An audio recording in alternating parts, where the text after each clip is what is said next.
Well, what's up again there, guys? Brian here at 3GR, here to bring you a much more raw game review. This time giving you my quick thoughts on the newly released horror survival game simply titled Friday the 13th. Now, this is obviously based off the popular horror franchise when this game was developed by Iphonic Studios.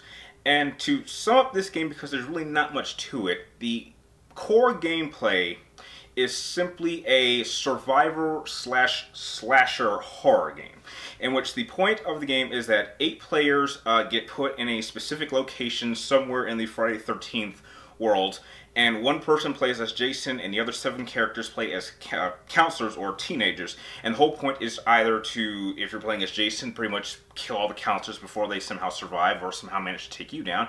If you're playing as the counselors, your objective is simply to either slow Jason down or find a means to either survive the night or to escape the area in general. Now, I can say that for someone who is not really a big fan of strictly online games, which this game is, I can say that there is a lot of potential to have a lot of fun with this game if you have the right element. But if you're someone like me, then your enjoyment of this game can be somewhat frustrating. Now, I'm going to go over what I really liked about this game. The concept is perfect. It fits absolutely perfect with the franchise.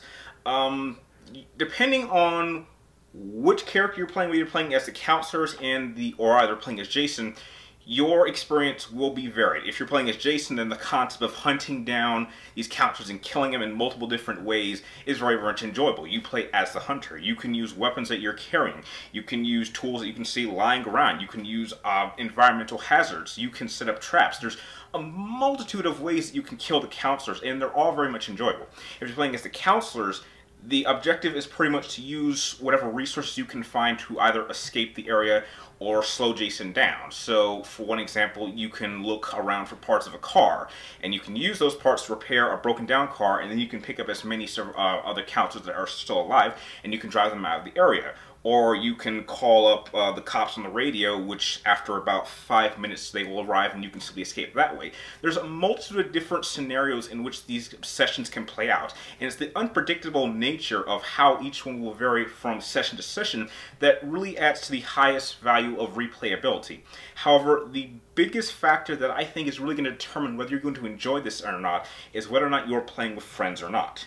If you can get a solid, complete group of friends to play with you, then you're going to have an amazing time. I've seen several videos over the past number of months of friends playing this game and having a ball. But if you're someone like me that doesn't really have too many people to play with online and you just play with a random group of people, then your experience will not really be as enjoyable, because when you're playing the game like that, you can't really communicate and everyone's just kind of trying to do their own thing. And communication is a very, very serious element that really can help either aid you or work against you, because at one time you don't know what the other players are going to do. Maybe one of them will decide to turn on you and maybe rat you out and tell you, like, you know, Jason, go kill that guy and I'll do something for you. It's the unpredictable nature of the game that can work.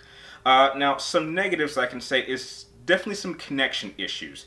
I had multiple different sessions where for no reason I was kicked out. If the host decides to leave, everybody leaves. I'm not sure what's up with the servers, but depending on what time of the day you're playing, you might not find too many people to play with. And I assure you, the least amount of people that are playing, the less enjoyable you will have with each different session. I recently had a session where it was literally just 3 people. It was one guy was Jason, me, and one other counselor. And that was boring because I was able to escape really, really quickly because Jason was on the complete opposite side of the map, and so at no point was I in any danger. The more people that are playing, the more exciting and more suspenseful these sessions will play out. But again, it really depends on who you are playing with. So if you do decide to get this game, I highly recommend that you get a group of friends to play with you, because just playing with regular people, it may be a bit more unpredictable, but it really will help with the enjoyment factor. Now, do I think this game is worth $40? For someone like me, no. It could seem like it's worth $40 if you're playing with a group of friends, but for someone who just tries to play with as many people as he can per session and not even knowing how many people will be in that session, I would say that this game is probably $20, $30 at most. Now, for someone like me, if I had to give Friday the 13th the game a rating, I am going to give it a 6.5. I definitely did have a number of sessions that were very suspenseful and very fun, but those were very, very few and in between compared to the multiple other sessions where it did feel kind of boring and repetitive, whether I was playing as Jason or one as the counselors. But I still think there is a lot of potential for a lot of fun with this game if you manage to have the right conditions and have friends with you. Now, if you like my game review, feel free to like, comment down below, and please subscribe to make my future game reviews. And like always, thank you guys for watching. You're awesome, and I'll see you next time.